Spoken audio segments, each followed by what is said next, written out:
Work, energy and power എന്ന് പറയുന്ന ടോപ്പിക്കാണ് നമ്മൾ ഡിസ്കസ് ചെയ്യുന്നത്. അതിലാദ്യം നമ്മൾ സംസാരിക്കാൻ പോകുന്നത് വർക്കിനെ പറ്റിയാണ്. If A body gets displaced when A force acts on it, work is done. ഒരു ബോഡിയിൽ ഒരു ഫോഴ്സ് ആക്ട് ചെയ്യുന്ന സമയത്ത് അതിനൊരു ഡിസ്പ്ലേസ്മെൻറ്റ് വന്നു കഴിഞ്ഞാൽ നമ്മൾ എന്തെന്ന് പറയും? അവർക്ക് അവിടെ നടന്നു എന്ന് പറയും. If A body gets displaced when A force acts on it, work is done. ഒരു ബോഡിയിൽ ഒരു ഡിസ്പ്ലേസ്മെൻറ്റ് നടന്നു, എപ്പോഴാണ് നടന്നത്? അതിലൊരു ഫോഴ്സ് കൊടുത്തപ്പോൾ. അങ്ങനെയാണെങ്കിൽ നമ്മൾ വർക്ക് ഈസ് ഡൺ എന്ന് പറയും. ഇത് വർക്കിൻ്റെ ഇക്വേഷൻസ് ഉണ്ട്. വർക്കിൻ്റെ ഇക്വേഷൻ എന്ന് പറയുന്നത് വളരെ സിമ്പിളായിട്ട് നമുക്ക് ഫോഴ്സ് ഇൻറ്റു ഡിസ്പ്ലേസ്മെൻറ്റ് എന്നും പറയാറുണ്ട്. Work is equal to force in displacement. ഒന്നുകൂടി നമ്മളൊരു ഹയർ ലെവലിൽ പിടിക്കുകയാണെന്നുണ്ടെങ്കിൽ നമുക്ക് എങ്ങനെയും പറയാം? എഫ് എസ് കോസ് തീറ്റ എന്ന് നമുക്ക് പറയാൻ പറ്റും. ഇതിൽ എഫ് എസ് കോസ് തീറ്റ എന്ന് പറഞ്ഞാൽ കണ്ട് പേടിക്കൊന്നും വേണ്ട. എഫ് എന്ന് പറയുന്നത് ഓൾറെഡി നമ്മൾ പറഞ്ഞതുപോലെ നമ്മുടെ ഫോഴ്സ് തന്നെയാണ്. എസ് എന്തായിരിക്കണം? അങ്ങനെയാണെങ്കിൽ ഡിസ്പ്ലേസ്മെൻ്റ് ആയിരിക്കണം. എസ് എന്ന് പറയുന്നത് നമ്മുടെ ഡിസ്പ്ലേസ്മെൻ്റ് ആണ്.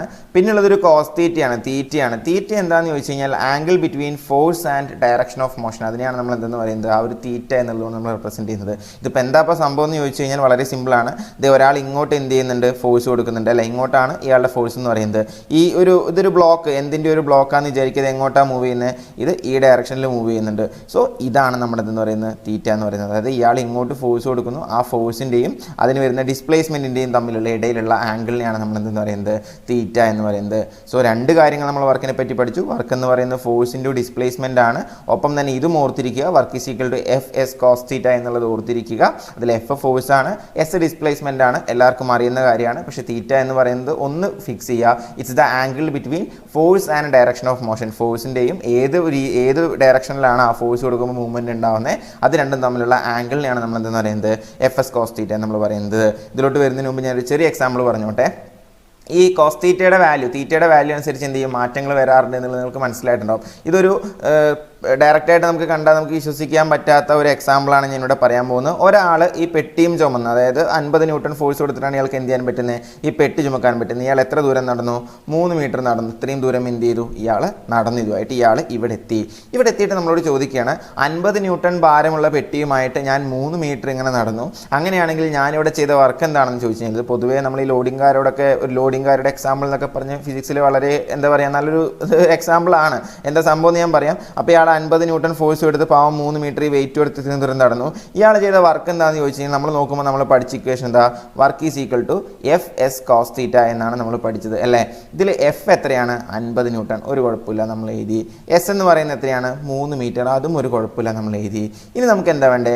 കോസ് തീറ്റയാണ്. തീറ്റ എന്ന് പറയുമ്പോൾ എന്താണെന്ന് നമ്മൾ തൊട്ടുമ്പോൾ നമ്മൾ പറഞ്ഞത്, തീറ്റ എന്ന് പറഞ്ഞത് angle between force and direction of motion. ഫോഴ്സിൻ്റെയും ഡയറക്ഷൻ ഓഫ് മോഷൻ്റെയും ഇടയിലുള്ള ആംഗിളാണ്. ഇവിടെ നമ്മളെ സംബന്ധിച്ചിടത്തോളം ഫോഴ്സ് എങ്ങോട്ടാണ്? ദേ മേലോട്ടാണ്. ഡയറക്ഷൻ ഓഫ് മൂവ്മെൻറ്റ് എങ്ങോട്ടാണ്? ഇങ്ങോട്ടാണ്. സോ ആംഗിൾ എന്ന് പറയുന്നത് എത്രയാണ് വരിക? 90 ഡിഗ്രി വരും അല്ലേ, 90 ഡിഗ്രി വരും. സോ കോസ് 90 നമ്മൾ മാർക്ക് ചെയ്തു. 50 × 3 150 എന്തോ ആയിക്കോട്ടെ, പക്ഷേ കോസ് 90 എന്ന് പറയുന്നത് നിങ്ങൾക്കറിയാം എന്താണ്? അത് 0 ആണ്. സോ ഇവിടെ നടന്ന വർക്ക് എന്താണ്? 0 ആണ്. അപ്പോൾ ഇയാളത് ചുമന്ന് അതുവരെ എത്തിയില്ലേ? എത്തി. പക്ഷേ ഓർത്ത് വയ്ക്കേണ്ട ഒരു കാര്യമാണ്, വർക്ക് എപ്പോഴാണ് 0 ആവുന്നതെന്ന് ചോദിച്ചു കഴിഞ്ഞാൽ കോസ് തീറ്റയുടെ വാല്യൂ അല്ലെങ്കിൽ തീറ്റയുടെ വാല്യൂ 90 ഡിഗ്രി വരുന്ന കേസുകളിൽ വർക്ക് ഡൺ എന്ന് പറയുന്നത് 0 ആണ്. വളരെ ഡയറക്റ്റായിട്ട് ചോദ്യങ്ങൾ വരാറുണ്ട് കേട്ടോ. ഇതിനെ ബേസ് ചെയ്തിട്ട് ഒരു ചുമട്ടുകാരൻ ഇത്ര ഒരു വെയിറ്റ് ഇത്ര ന്യൂട്ടൺ എടുത്ത് ഇത്ര ദൂരം നടന്നു, അയാൾ അവിടെ നിൽക്കുകയാണ്, ഇയാളുടെ വർക്ക് എത്രയാണ് എന്നുള്ള രീതിയിൽ ചോദിക്കാറുണ്ട്. അല്ലെങ്കിൽ വർക്ക് എപ്പോഴാണ് 0 ആവുന്നത് എന്നുള്ള രീതിയിൽ ചോദിക്കാറുണ്ട്. അപ്പോൾ വർക്ക് 0 ആണെന്നെങ്കിൽ തീറ്റയുടെ ആംഗിൾ എത്രയാണ് എന്നുള്ള രീതിയിൽ ചോദ്യം വന്നിട്ടുണ്ട്. സോ ഇതിനെല്ലാം ഉത്തരം ഇപ്പോൾ നമ്മൾ പഠിച്ചു. കോസ് തീറ്റയുടെ വാല്യൂ 0 ആവണം. കോസ് തീറ്റയുടെ വാല്യൂ 0 ആവണമെങ്കിൽ തീറ്റ എന്തായിട്ട് മാറണം? 90 ഡിഗ്രി ആയിട്ട് മാറണം എന്നുള്ളത് മനസ്സിൽ നിങ്ങൾ ഫിക്സ് ചെയ്ത് വെക്കുക. ഇതിനെ ഒരിക്കലും മറക്കരുത്.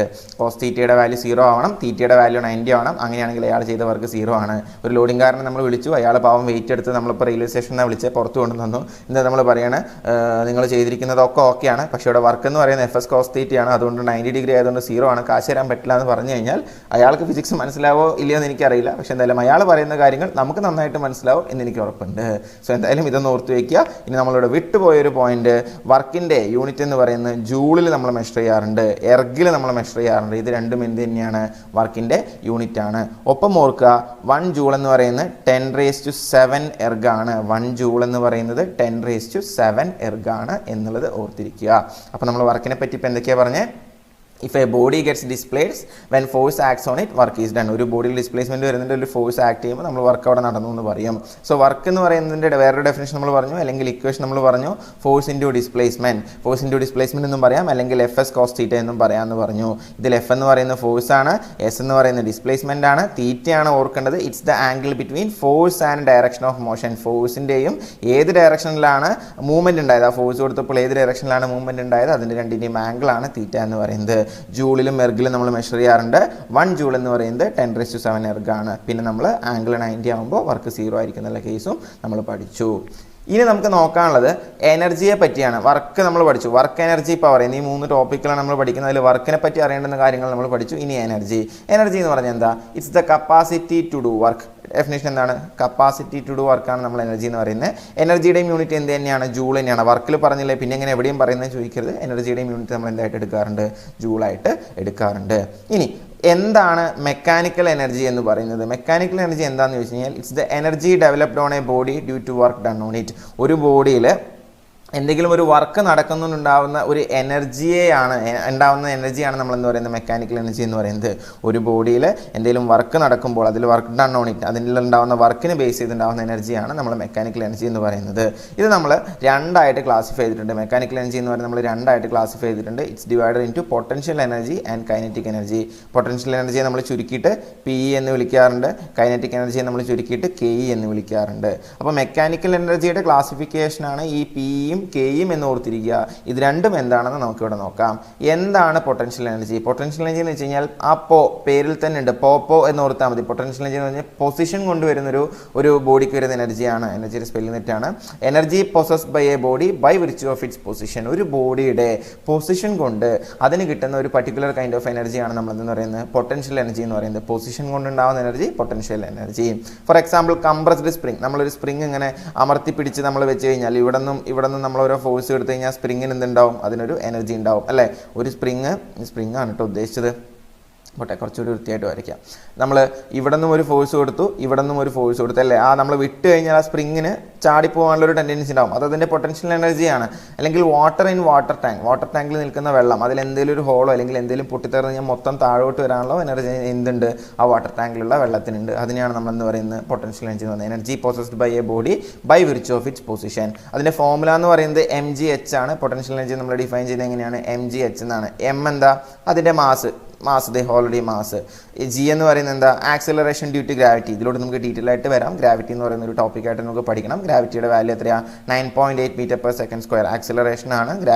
Acceleration due to gravity 9.8 m/s². എർത്തിലെയാണ് നമ്മൾ പറയുന്നത്.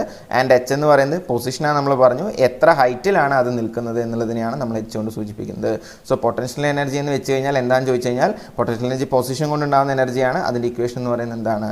It's mgh. ഇനി അങ്ങനെയാണെങ്കിൽ എന്താണ് കൈനറ്റിക് എനർജി? മെക്കാനിക്കൽ എനർജിയുടെ 2 ക്ലാസിഫിക്കേഷൻസ് ആണ്. പൊട്ടൻഷ്യൽ എനർജി, കൈനറ്റിക് എനർജി നമ്മൾ പറഞ്ഞു. പൊട്ടൻഷ്യൽ എനർജി പൊസിഷൻ കൊണ്ടുണ്ടാകുന്നതാണെങ്കിൽ കൈനറ്റിക് എനർജി എന്ന് പറയുന്നത് it's due to its motion. ഒരു എനർജി ഒരു ബോഡിക്ക് കൈവരികയാണ്. എപ്പോഴാണ് വരുന്നത്? ഇറ്റ്സ് മോഷൻ കാരണം, മൂവ്മെൻറ്റ് കാരണം ഒരു ബോഡിക്ക് വരുന്ന എനർജിയാണ് നമ്മൾ എന്തെന്ന് പറയുന്നത്? കൈനറ്റിക് എനർജി എന്ന് പറയുന്നത്. അതിൻ്റെ ഇക്വേഷൻ എന്താ? It's ½ mv². m മാസാണ്, v വെലോസിറ്റി ഓഫ് ദ ബോഡിയാണ്, മോഷൻ ആണല്ലോ. So kinetic energy is equal to ½ mv². ഓർത്തിരിക്കുക, വളരെ ഇമ്പോർട്ടൻ്റ് ആയിട്ടുള്ള ഇക്വേഷനാണ്. ഇതിനെ ബേസ് ചെയ്ത് പ്രോബ്ലംസ് പലതവണ പല പരീക്ഷകളിലും ചോദിച്ചിട്ടുണ്ട്. വളരെ സിമ്പിൾ ആയിട്ടുള്ള ഒരു പ്രോബ്ലം നമുക്ക് വർക്കൗട്ട് ചെയ്യാം. പ്രോബ്ലം അല്ല, ജസ്റ്റ് അവർ ചോദിച്ചിട്ടുള്ള ഒരു കാര്യം. സോറി. ഇനി A flying aeroplane possess both kinetic energy and potential energy. Direct ആയിട്ട് ചോദിച്ചിട്ടുള്ള flying aeroplane possess option A kinetic energy only, option B potential energy only, option C both kinetic energy and potential energy, option D none of the above എന്ന് പലതവണ ചോദിച്ചിട്ടുള്ളതാണ്. ഒരു ആകാശത്തിലൂടെ പറക്കുന്ന ഒരു aeroplane എന്ത് ചെയ്യുന്നുണ്ട്? അത് മൂവ് ചെയ്യുന്നുണ്ട്. സോ അതിന് ഒബ്വിയസ്ലി എന്തുണ്ട്? കൈനറ്റിക് എനർജി ഉണ്ട്. അത് എവിടെയാണ് നിൽക്കുന്നത്? ആകാശത്ത് നിൽക്കുന്നത്. സോ അതിന് എന്തുണ്ടാവണം? പൊട്ടൻഷ്യൽ എനർജി ഉണ്ടാവണം. സോ പൊസിഷൻ കൊണ്ടുള്ള പൊട്ടൻഷ്യൽ എനർജി, മൂവ്മെൻറ്റ് കൊണ്ടുള്ള കൈനറ്റിക് എനർജി. ആകാശത്തിൽ പറക്കുന്ന എയറോപ്ലെയിന് രണ്ടും ഉണ്ട്. ഇനി for a freely falling body sum of the P and K E always same. +2 science എടുത്തവർക്കൊക്കെ ഉണ്ടെങ്കിൽ അറിയാം. ഇത് വളരെ അവിടുത്തെ വലിയൊരു പ്രൂഫായിരുന്നു. നിങ്ങൾ ഇത്രയും ആലോചിച്ചാൽ മതി. ആകാശത്ത് നിന്ന് നമ്മൾ അല്ലെങ്കിൽ മേലെ നിന്ന് നമ്മൾ ഡ്രോപ്പ് ചെയ്യുന്ന ഒരു ഫ്രീലി ഫോളിംഗ് ബോഡിക്ക് എപ്പോഴും അതിൻ്റെ പൊട്ടൻഷ്യൽ എനർജിയുടെയും കൈനറ്റിക് എനർജിയുടെയും സം എന്ന് പറയുന്നത് at any point of time, ഏത് പൊസിഷനിലും എല്ലാ സമയത്തും എന്ത് തന്നെയായിരിക്കും? അത് സെയിം ആയിരിക്കും. തോർത്തിരിക്കുക, ചോദ്യം ഡയറക്റ്റായിട്ട് ചിലപ്പോൾ ചോദിക്കാം. For a freely falling body sum of the P and K E is always same. ഇനി if the velocity of an object is double it's K E will എന്ന് പലതവണ SSC RRB ചോദിച്ചിട്ടുണ്ട് കേട്ടോ. ഡയറക്റ്റ് ആയിട്ട് ഇത്ര ചോദിക്കില്ല. If the velocity of an object is double K E will. ഇത് നിങ്ങൾ ഇങ്ങനെ പഠിക്കേണ്ട ആവശ്യമൊന്നുമില്ല, ഡയറക്റ്റ് ആയിട്ട് 4 ടൈംസ് പഠിക്കേണ്ട ആവശ്യമൊന്നുമില്ല. നമുക്കറിയാം kinetic energy is equal to എന്താണ്, ഹാഫ് mv² ആണ് അല്ലേ. വെലോസിറ്റി എന്തായി, ഡബിളായി. So half into m into 2² 2v² വരും അല്ലേ. അതെങ്ങനെ വരിക, half into m into 4v² എന്നാണ് വരിക. ഈ രണ്ടും പോയി കഴിഞ്ഞാൽ എന്ത് കിട്ടി, 2mv² കിട്ടി. അതായത് നമുക്ക് ആലോചിച്ചാൽ മനസ്സിലാവും, നമ്മൾ തുടങ്ങിയ കൈനറ്റിക് എനർജി എവിടെയായിരുന്നു, ഒരു ഒബ്ജക്റ്റിൻ്റെ കൈനറ്റിക് എനർജി ഹാഫ് mv² ആയിരുന്നു. ഇപ്പോൾ നമുക്ക് എത്രയായിട്ടാണ് നമ്മൾ നിൽക്കുന്നത്, ഇത് വെട്ടിപ്പോയി കഴിഞ്ഞാൽ 2mv² കിട്ടുന്നത്. അപ്പോൾ എത്ര മടങ്ങ് കൂടി, 4 മടങ്ങ് കൂടി. ആ പറഞ്ഞ മാത്ത് മനസ്സിലായിരിക്കുന്നു, വലിയ കാര്യമുള്ളതല്ല. ഹാഫ് mv² ആണ്, വെലോസിറ്റി 2 മടങ്ങ് കൂടി. സോ നമ്മൾ നോക്കുന്ന സമയത്ത് ഇത് half into m into 4v² എന്ന് വരിക. ഈ 2 ഇത് നമ്മൾ വെട്ടിക്കഴിഞ്ഞാൽ 2mv² എന്ന് കിട്ടും. ആരെയുണ്ടായിരുന്നത് 2 ഇരട്ടി. അപ്പോൾ എത്ര മടങ്ങ് കൂടി, 4 മടങ്ങ് കൂടി. ഒരുപാട് തവണ ചോദിച്ചിട്ടുള്ളൊരു ചോദ്യമാണ്, ഓർത്തിരിക്കുക. ഇനി principle of conservation of energy, വളരെ സിമ്പിൾ ആയിട്ടുള്ളൊരു കാര്യമാണ്. നമുക്ക് കുറച്ച് കൺസർവേഷൻ ഓഫ് എനർജി പ്രിൻസിപ്പിൾ എന്താണെന്നുള്ളത് ഓർത്തിരിക്കുക. എല്ലാവർക്കും അറിയുന്നത് തന്നെയാണ്. Energy can either be created nor be destroyed. നമുക്ക് ഉണ്ടാക്കാനും പറ്റില്ല, നശിപ്പിക്കാനും പറ്റില്ല. But only energy can be transform from one form to another. ഒരു രൂപത്തിൽ നിന്ന് മറ്റു രൂപത്തിലേക്ക് മാറ്റാൻ മാത്രമേ പറ്റുള്ളൂ. എനർജിയുടെ മൊത്തം യൂണിവേഴ്സിൻ്റെ മൊത്തം എനർജി എന്ന് പറയുന്നത് എന്താണ്, ഇറ്റ്സ് എ കോൺസ്റ്റന്റ്. എനർജി ഉണ്ടാക്കാൻ പറ്റില്ല, ഡിസ്ട്രോയ് ചെയ്യാൻ പറ്റില്ല. എനർജി ഒരു രൂപത്തിൽ നിന്ന് മറ്റു രൂപത്തിലേക്ക് മാറ്റാൻ മാത്രമേ പറ്റുള്ളൂ. Total energy of the universe എന്ന് പറയുന്നത് കോൺസ്റ്റന്റ് ആണ്. ഇനി നന്നായിട്ട് ഈ ഏരിയയിൽ നിന്ന് ചോദ്യം വരാറുള്ള ഒരു ഇതാണ്, ഓരോന്നിൻ്റെയും കൺവേർഷൻ എങ്ങനെയാണെന്നുള്ളത് നമ്മളോട് ചോദിക്കാറുണ്ട്. ഡൈനാമോയിൽ എന്താ നടക്കുന്നത്, മെക്കാനിക്കൽ എനർജി ടു ഇലക്ട്രിക്കൽ എനർജിയാണ്. പഴയ സൈക്കിളിലൊക്കെ വെച്ച് നമ്മൾ ഹെഡ്ലൈറ്റ് കത്തിക്കാറുണ്ട്, അങ്ങനെ ഓർത്താൽ മതി. ആ സൈക്കിൾ കറങ്ങുമ്പോൾ എന്താ ഉണ്ടാവുന്നത്, മെക്കാനിക്കൽ എനർജി. അത് ഇലക്ട്രിക്കൽ എനർജി ആയിട്ട് എന്ത് ചെയ്യുന്നു, ആ ബൾബിന് ഇലക്ട്രിസിറ്റി സപ്ലൈ ചെയ്യുന്നു, നമുക്ക് ലൈറ്റ് എനർജി കിട്ടുന്നു. കാൻഡിൽ, ഇതൊന്നും ചോദിച്ചിട്ടുള്ളതല്ല, ഓർത്തിരിക്കുക. Chemical energy to light and heat ആണ് ഉണ്ടാവുന്നത്. മൈക്രോഫോൺ പലതവണ ചോദിച്ചിട്ടുള്ളതാണ്, സൗണ്ട് എനർജി ടു ഇലക്ട്രിക്കൽ എനർജിയാണ് ഉണ്ടാവുന്നത്. Loud speaker, electrical energy to sound energy. Solar cell, solar energy to electrical energy. Tube light, electrical energy to light energy. Battery, chemical energy to electrical energy. Electric motor, electrical energy to mechanical energy. Sitar എന്താ ഉണ്ടാവുന്നത്, mechanical energy to sound energy. Electric bulb, electric energy to light and heat. Heat അവിടെ ഒന്ന് not ചെയ്ത് വെക്കുക, അത് option ഉണ്ടെങ്കിൽ അതുകൂടി ചേർത്തുകൊണ്ട് മാർക്ക് ചെയ്യാൻ. പക്ഷേ നമുക്കറിയാം ഇലക്ട്രിക് ബൾബ് നമ്മൾ യൂസ് ചെയ്യുന്ന ഒരിക്കലും ഹീറ്റ് കിട്ടാനല്ല, എന്തിനു വേണ്ടിയാണ്, ലൈറ്റ് കിട്ടാനാണ്. സോ ഇത്രയും കാര്യങ്ങൾ ഒന്ന് ഓർത്തിരിക്കുക. ഇതിനെ ബേസ് ഇതിൽ പലതും ചോദ്യം വന്നിട്ടുള്ളതാണ്. ഇതിൽ ഈ മൈക്രോഫോൺ പലതവണ ചോദിച്ചിട്ടുള്ളതാണ്. അതുപോലെ തന്നെ നമ്മുടെ ഡൈനാമോ ഒരുപാട് തവണ ചോദിച്ചിട്ടുള്ളതാണ്. പിന്നെ അതുപോലെ ഇലക്ട്രിക് മോട്ടോർ പലതവണ ചോദിച്ചിട്ടുള്ളതാണ്. സോ ഇത്രയും ഒന്ന് ശ്രദ്ധിച്ച് പഠിക്കുക. അതുപോലെ തന്നെ ബാക്കിയുള്ള കാര്യങ്ങളും എന്ത് ചെയ്യുക, ഒന്ന് ഓർത്തിരിക്കുക.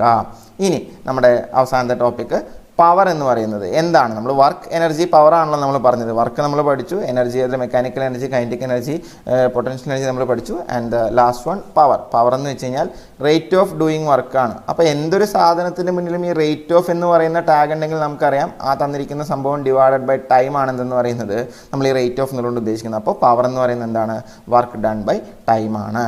പവറിൻ്റെ യൂണിറ്റുകൾ വാട്ട് നമ്മൾ യൂസ് ചെയ്യാറുണ്ട്, HP അല്ലെങ്കിൽ ഹോഴ്സ് പവർ നമ്മൾ എന്ത് ചെയ്യാറുണ്ട്, നമ്മൾ യൂസ് ചെയ്യാറുണ്ട്. സോ രണ്ടും ഓർത്തിരിക്കുക. ഇനി 1 ഹോഴ്സ് പവർ എന്ന് പറയുന്നത് 746 വാട്ടാണ്. ഒരുപാട് തവണ ചോദിച്ചിട്ടുള്ള ചോദ്യമാണ്. പവറിൻ്റെ യൂണിറ്റ് എന്താണെന്നും ചോദിച്ചിട്ടുണ്ട്. 1 HP ഈസ് ഈക്വൽ ടു എത്ര വാട്ടാണെന്നും ചോദിച്ചിട്ടുണ്ട്. ഇനി ഒന്നിങ്ങോട്ട് വരിക, ഈ ഒരു ഭാഗം നമ്മളൊന്ന് ശ്രദ്ധിക്കുക. ഇവിടെ പവറിന് നമ്മൾ മറ്റൊരു ഇക്വേഷൻ കൊടുക്കുകയാണ്. Power is equal to work by time ആണ്. വർക്ക് എന്ന് പറയുന്നത് ഫോഴ്സ് ഇൻറ്റു ഡിസ്പ്ലേസ്മെൻ്റ് ആണെന്ന് ഇപ്പോൾ നമ്മൾ പഠിച്ചു. സോ ഫോഴ്സ് നമ്മൾ അങ്ങനെ അങ്ങ് നിർത്തി. Force into displacement by time നമുക്കറിയാം. എവിടെ നമ്മൾ പഠിച്ചു, speed is equal to distance by time അല്ലെങ്കിൽ velocity is equal to displacement by time. അപ്പോൾ പവർ ഈസ് ഈക്വൽ നമുക്ക് എങ്ങനെയും പറയാം, ഫോഴ്സ് ഇൻറ്റു വെലോസിറ്റി എന്നും നമുക്ക് പറയാം. വർക്ക് ബൈ ടൈം എന്ന് പറഞ്ഞതുപോലെ തന്നെ നമ്മൾ എന്ത് ചെയ്യണം, നമ്മൾ ഒരു ഇക്വേഷൻ കൂടി നമ്മൾ ജസ്റ്റ് പഠിക്കുകയാണ്, ഫോഴ്സ് ഇൻറ്റു വെലോസിറ്റി. ഇത് കണ്ടാലും അത് എന്ത് തന്നെയാണ്, അത് പവറാണെന്ന് ഓർത്തിരിക്കുക. മനസ്സിലാക്കി പഠിക്കുക, വിഴുങ്ങരുത്. Work power is equal to work by time, power is equal to force into velocity വിഴുങ്ങണ്ട. വർക്ക് നമ്മൾ പഠിച്ചതാണ് ഫോഴ്സ് ഇൻറ്റു ഡിസ്പ്ലേസ്മെൻറ്റ് എന്നുള്ളത്. Force into displacement by time ആക്കി നമ്മൾ അടുത്ത സ്റ്റെപ്പിൽ ഡിസ്പ്ലേസ്മെൻറ്റ് ബൈ ടൈം എന്ന് പറയുന്ന വെലോസിറ്റിയാണ്. So power is equal to force into velocity നമുക്ക് കിട്ടി. ഇനി കഴിഞ്ഞ വീഡിയോയിൽ നമ്മൾ ഡിസ്കസ് ചെയ്യേണ്ടതാണ്. കഴിഞ്ഞ വീഡിയോയിൽ നമ്മൾ ഫോഴ്സ് ഡിസ്കസ് ചെയ്തപ്പോൾ ഞാൻ വിട്ടുപോയൊരു ചെറിയ ടോപ്പിക്കാണ് ഫ്രിക്ഷണൽ ഫോഴ്സ്. ബേസ് ചെയ്ത് ചോദ്യങ്ങൾ വരാറുള്ളതുകൊണ്ട് എനിക്കത് ഡ്രോപ്പ് ചെയ്യാനുള്ള മനസ്സ് വന്നില്ല. അതുകൊണ്ട് നമ്മൾ അതൊന്നും ഇവിടെ അതുകൂടി ഡിസ്കസ് ചെയ്യാണ്. വർക്ക് പവർ, എനർജി പവർ നമ്മൾ ഡിസ്കസ് ചെയ്തു. ഇവിടെ നമ്മളൊരു ചെറിയ ടോപ്പിക് ഫ്രിക്ഷണൽ ഫോഴ്സ് കൂടി നമ്മളൊന്ന് ഡിസ്കസ് ചെയ്യുന്നു. ജസ്റ്റ് ഒന്ന് കേട്ടിരുന്നോളൂ, പെട്ടെന്ന് നമുക്ക് തീർക്കാം. A force that resist the movement of one surface over another. ഒരു സർഫസിന് മേലെ മറ്റൊരു സർഫസ് തെന്നി നീങ്ങുന്നതിൻ്റെ അല്ലെങ്കിൽ അതിന് ഒപ്പോസിംഗ് ആയിട്ട് വരുന്ന ഫോഴ്സിനെയാണ് നമ്മൾ എന്താ പറയുന്നത്, ഫ്രിക്ഷണൽ ഫോഴ്സ് എന്ന് പറയുന്നത്. ഈ ഫിഗറിലോട്ട് നോക്കിയാൽ മതി, ഞാൻ വൃത്തിയായിട്ട് പറഞ്ഞുതരാം. നമ്മളിവിടെ നിന്ന് ഇങ്ങോട്ട് ഒരാൾ എന്ത് ചെയ്യണം, പുഷ് ചെയ്യണം. ഒരു മൂവ്മെൻറ്റ് ഇങ്ങോട്ട് നമ്മൾ പുഷ് ചെയ്യുമ്പോൾ ഫ്രിക്ഷൻ എങ്ങനെ വരിക, അതിൻ്റെ ഓപ്പോസിറ്റ് ഡയറക്ഷനിൽ ഇവിടെ നിന്ന് ഇങ്ങോട്ട് വരിക. ഒരാൾ ഇവിടെ നിന്ന് ഇങ്ങോട്ട് കഷ്ടപ്പെട്ട് ഫോഴ്സ് കൊടുക്കുമ്പോൾ, ഈ പുഷിങ് ഫോഴ്സ് കൊടുക്കുമ്പോൾ ഫ്രിക്ഷൻ എന്ത് ചെയ്യും, ഓപ്പോസിറ്റ് ഡയറക്ഷനിൽ. നമ്മൾ ഫോഴ്സ് അപ്ലൈ ചെയ്യുന്നതിൻ്റെ ഓപ്പോസിറ്റ് ഡയറക്ഷനിൽ ഒപ്പോസ് ചെയ്ത് നമ്മുടെ ആ മൂവ്മെൻറ്റിനെ ഒപ്പോസ് ചെയ്ത് വരുന്ന ഫോഴ്സിനെയാണ് നമ്മൾ എന്തെന്ന് പറയുന്നത്, ഫ്രിക്ഷണൽ ഫോഴ്സ് എന്ന് പറയുന്നത്. ഫ്രിക്ഷണൽ ഫോഴ്സ് കൊണ്ട് നമുക്ക് ദോഷങ്ങളുണ്ട്, പക്ഷേ ഫ്രിക്ഷണൽ ഫോഴ്സ് കൊണ്ടാണ് നമുക്ക് എന്ത് ചെയ്യാൻ പറ്റുന്നത്, വാക്കിംഗ് പോസിബിൾ ആയിട്ടുള്ളത്. വളരെ തവണ ചോദിച്ചിട്ടുള്ള ചോദ്യമാണ്. നമ്മളെ നടക്കാൻ സഹായിക്കുന്ന ഫോഴ്സ് ഏതാണ്? ഇനി അത് മാറിപ്പോരുത്. നടക്കാൻ സഹായിക്കുന്ന ഫോഴ്സ് എന്ന് പറയുന്നത് ഏതാണ്? It's friction. പലതവണ ചോദിച്ചിട്ടുള്ള മറ്റൊരു ചോദ്യമാണ് വർക്കിംഗ് ഓഫ് ബ്രേക്സ്. ബ്രേക്സിൻ്റെ വർക്കിംഗ് താഴെ പറയുന്നതിൽ ഏത് ഫോഴ്സിനെ ബേസ് ചെയ്തിട്ടുള്ളതാണ്? ബ്രേക്സിൻ്റെ വർക്കിംഗ് എന്ത് തന്നെയാണ്? ആ പറഞ്ഞ ഫ്രിക്ഷൻ തന്നെയാണ്. ഇതെല്ലാം ചോദ്യങ്ങളാണ്, പലതവണ ചോദിച്ചിട്ടുള്ളതാണ്. വാക്കിംഗ് ചോദിച്ചിട്ടുണ്ട്, വാക്കിംഗ് പലതവണ ചോദിച്ചിട്ടുള്ള ചോദ്യമാണ്. അതുപോലെ തന്നെ വർക്കിംഗ് ഓഫ് ബ്രേക്സ് പലതവണ ചോദിച്ചിട്ടുള്ള ചോദ്യമാണ്. ഇനി ഇതുപോലെ നമുക്ക് നോക്കേണ്ടത് മറ്റൊരു പോയിന്റാണ്, ഫ്രിക്ഷൻ ഇല്ലാതാവുമ്പോൾ, ലാക്ക് ഓഫ് ഫ്രിക്ഷൻ ഉണ്ടാകുമ്പോഴാണ് എന്ത് ചെയ്യുന്നത്, നമ്മൾ ഒരു സർഫസിൽ സ്ലിപ്പറി ആവുന്നത്, വഴുക്കലുണ്ടാവുന്നത്. മഴക്കാലമൊക്കെ ആയിക്കഴിഞ്ഞാൽ നമുക്കറിയാം ഫ്രിക്ഷൻ അവിടെ ഇല്ലാതാവുമ്പോഴാണ് എന്ത് ചെയ്യുന്നത്, ആളുകൾ വഴുക്കി വിടുന്നത്. ഇനി ഈ ഫ്രിക്ഷൻ ഞാൻ മോശമാണെന്ന് പറഞ്ഞു. എങ്ങനെയാണ് ഫ്രിക്ഷൻ മോശമാവുന്നത്? വീർ ആൻഡ് ടിയർ ഉണ്ടാവും അല്ലേ, മെഷീൻസിനും അതുപോലെ തന്നെയുള്ള ഇൻസ്ട്രുമെൻസിനൊക്കെ എന്തുണ്ടാവാൻ സാധ്യതയുണ്ട്, വീർ ആൻഡ് ടിയറുകൾ, കേടുപാടുകൾ ഉണ്ടാവാൻ, അതായത് ലോങ് റണ്ണിൽ വീർ ആൻഡ് ടിയർ ഉണ്ടാവാനുള്ള സാധ്യതകളുണ്ട്. സോ അത് ഒഴിവാക്കാനായിട്ട്, ഫ്രിക്ഷൻ ഒഴിവാക്കാനായിട്ട്, അത്തരം വീർ ആൻഡ് ടിയറുകൾ ഒഴിവാക്കാനായിട്ട് നമ്മൾ എന്ത് ചെയ്യും, നമ്മൾ ലൂബ്രിക്കൻസ് യൂസ് ചെയ്യും. ലൂബ്രിക്കൻസ് ആയിട്ട് പൊതുവെ യൂസ് ചെയ്യുന്നത് ഗ്രീസും ഓയിലും ഒക്കെയാണ് നമുക്ക് പൊതുവെ അറിയാവുന്നത്. ഇതല്ലാതെ മറ്റൊരു ഫേമസ് ആയിട്ടുള്ള വളരെ എഫക്റ്റീവായിട്ട് യൂസ് ചെയ്യുന്ന ലൂബ്രിക്കൻ്റാണ് എന്ന് പറയുന്നത് ഗ്രാഫൈറ്റ് എന്ന് പറയുന്നത്. ഓർത്തിരിക്കുക, താഴെ പറയുന്നതിൽ സോളിഡ് ലൂബ്രിക്കൻ്റ് ആയിട്ട് യൂസ് ചെയ്യുന്നത് ഏതാണ് എന്ന് പലതവണ SSC ചോദിച്ചിട്ടുള്ള ഒരു ചോദ്യമാണ്. സോളിഡ് ലൂബ്രിക്കൻ്റ് ആയിട്ട് നമ്മൾ യൂസ് ചെയ്യുന്നത് ഗ്രാഫൈറ്റ് ആണ്. അതുപോലെ തന്നെ ഗ്രീസും ഓയിലും നമുക്ക് ഓൾറെഡി അറിയുന്നതാണ്, ലൂബ്രിക്കൻ്റ് ആയിട്ട് നമ്മൾ യൂസ് ചെയ്യുന്നതാണ്. ഇനി അതല്ലാതെ സോളിഡ് ലൂബ്രിക്കൻ്റ് ആയിട്ട് ഏതാണ് യൂസ് ചെയ്യുന്നത് വെച്ച് കഴിഞ്ഞാൽ അതിനുള്ള ഉത്തരവ് നമുക്കറിയാം, എന്താണ്, ഗ്രാഫൈറ്റ് ആണ്. പിന്നെ ബോൾ ബെയറിങ്സ്, നമ്മൾ ഫിഗറിൽ കൊടുത്തിരിക്കുന്ന പോലെ ബോൾ ബെയറിങ്സ് നമുക്ക് അറിയുന്നതാണ് അല്ലേ. ഇതും എന്തിനാണ് യൂസ് ചെയ്യുന്നത്, ഫ്രിക്ഷൻ അവോയ്ഡ് ചെയ്യാനായിട്ടാണ് യൂസ് ചെയ്യുന്നത്. അപ്പോൾ നമ്മൾ വർക്കിനെ പറ്റി പഠിച്ചു, എനർജിയെ പറ്റി പഠിച്ചു, പവറിനെ പറ്റി പഠിച്ചു. വിട്ടുപോയൊരു ചെറിയ ടോപ്പിക്ക് ഫ്രിക്ഷനെ പറ്റിയും നമ്മൾ പഠിച്ചു. ഇനി ഫ്രിക്ഷൻ നമ്മൾ നോക്കുന്ന സമയത്ത് ഒരു 3 ടൈപ്പ് ഫ്രിക്ഷൻ ജസ്റ്റ് ഓർത്തിരിക്കുക. ഒരു കാര്യമല്ല, ഉള്ളതുകൊണ്ട് ഞാൻ പറയുന്നത് മാത്രം. Sliding friction, rolling friction, fluid friction. Sliding friction എന്ന് വെച്ച് കഴിഞ്ഞാൽ friction that resist sliding motion. ഒരു സാധനം മറ്റൊരു സാധനത്തിന് മേലെ സ്ലൈഡ് ചെയ്യുമ്പോൾ ഉണ്ടാകുന്ന ഫ്രിക്ഷനാണ് നമ്മൾ സ്ലൈഡിംഗ് ഫ്രിക്ഷൻ എന്ന് പറയുന്നത്. ഉരുളുമുണ്ടാവുന്നതിനെ നമ്മൾ എന്ത് ചെയ്യും, റോളിംഗ് ഫ്രിക്ഷൻ എന്ന് പറയും. ഇനി വെള്ളത്തിനകത്താണെങ്കിൽ, ഒരു ഫ്ലൂയിഡിനകത്താണ് ഒരു ഒബ്ജക്റ്റ് മൂവ് ചെയ്യുന്നുണ്ടെങ്കിൽ അതിന് നമ്മൾ ഫ്ലൂയിഡ് ഫ്രിക്ഷൻ എന്നും പറയും. അപ്പോൾ നമ്മൾ ഇത്രയും കാര്യങ്ങൾ നമ്മൾ മനസ്സിലാക്കി. ഇത്രയാണ് ഇന്നത്തെ വീഡിയോയിൽ നമ്മൾ ഡിസ്കസ് ചെയ്യാൻ ഉദ്ദേശിച്ചിട്ടുള്ള ടോപ്പിക്സ്.